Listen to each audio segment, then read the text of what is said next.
You know, as a police officer, I'm compelled to make this video. I've been in law enforcement for 10 years, and I'm speaking to my peers, other fellow officers, people in any kind of law enforcement position. I've seen officers nationwide enforcing tyrannical orders against the people, and I'm hoping it's the minority of officers, but I'm not sure anymore, because every time I turn on the television, every time I look to the internet, I'm seeing people arrested or cited for going to church, for traveling on the roadways, for going surfing, opening their businesses, going to the park with their families, or doing nails out of their own house, using their own house as a place of business, and having undercover agents go there and arrest them and charge them with what? With a crime? I don't know what crime people are committing by doing nails in their own house, but we're seeing this more and more and more, and we need to start looking at ourselves as officers and thinking, is what I'm doing right? Now, I want to remind you that regardless of where you stand on the coronavirus, we don't have the authority to do those things to people just because a mayor or a governor tells you otherwise. I don't care if it's your sergeant or your chief of police. We don't get to violate people's constitutional rights because somebody in our chain of command tells us otherwise. It's not how this country works. Those are de facto arrests. You know, we're violating people's rights and taking money from them, or even worse, arresting them and depriving them of their freedom when they are exercising their constitutional rights. So let's talk about that. Let's read something right here off of the Declaration of Independence. All men are created equal. Among these, we have the right to life, liberty, and the pursuit of happiness.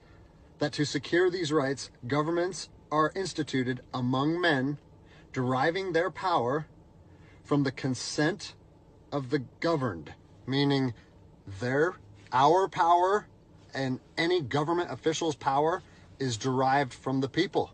Okay? We don't hold power over our citizens. It's contradictory to everything that our country stands for.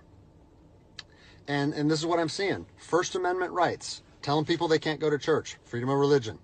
Okay? Telling people they can't protest, freedom of assembly. Fourth Amendment violations, illegal traffic stops to check for papers. What are you, the Gestapo? Is this 1930s Nazi Germany? You don't get to stop people unless you have reasonable suspicion or probable cause that they have committed a crime. And I know people that have personally been stopped saying, we want to see papers showing that you're essential. David 2, copy a phone call. That is not how our job works, okay?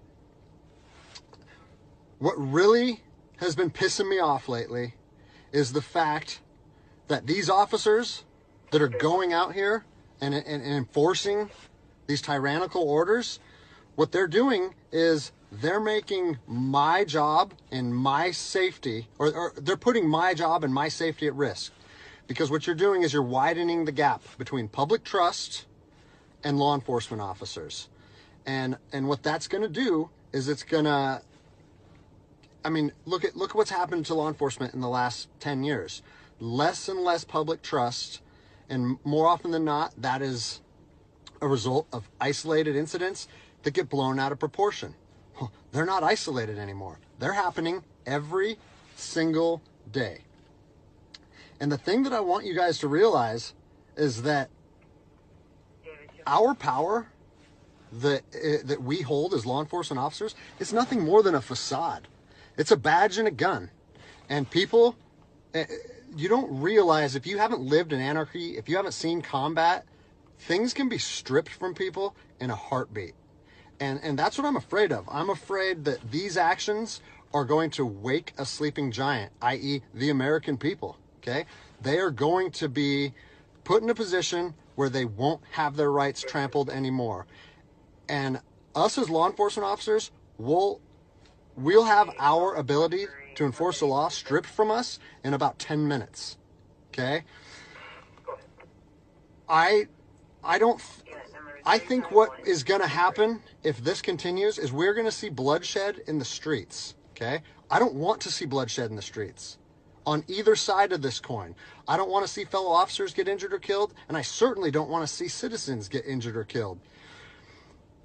And I promise you, most of you out there doing these tyrannical acts against our citizens, you're not ready for combat. You're not mentally or physically ready for combat in the first place. I promise you, you don't want to go through that, and I hope I never have to go through that again. You don't get to just say, well, I'm doing this because I was told to do so, or I'm following orders, or I need to keep this job. Guess what? I need to keep this job more than anybody. I have 3 young children. I have 2 houses. Like, I have the same sob story that the rest of you guys have. But my personal choices and my living arrangements, no matter what they are, don't allow me to trample on people's rights. And I don't understand why that concept is so hard for people to understand. Listen, you need to stand up for what's right. You need to, if you're part of a department or an agency that is asking people or asking their officers or their deputies to impose on people's rights and infringe on their freedoms, you need to step up and say, no, that's not me. That's not what I signed up for, and that's going against my oath. And if that costs you your job, so be it. At least you'll be able to look at yourself in the mirror at night.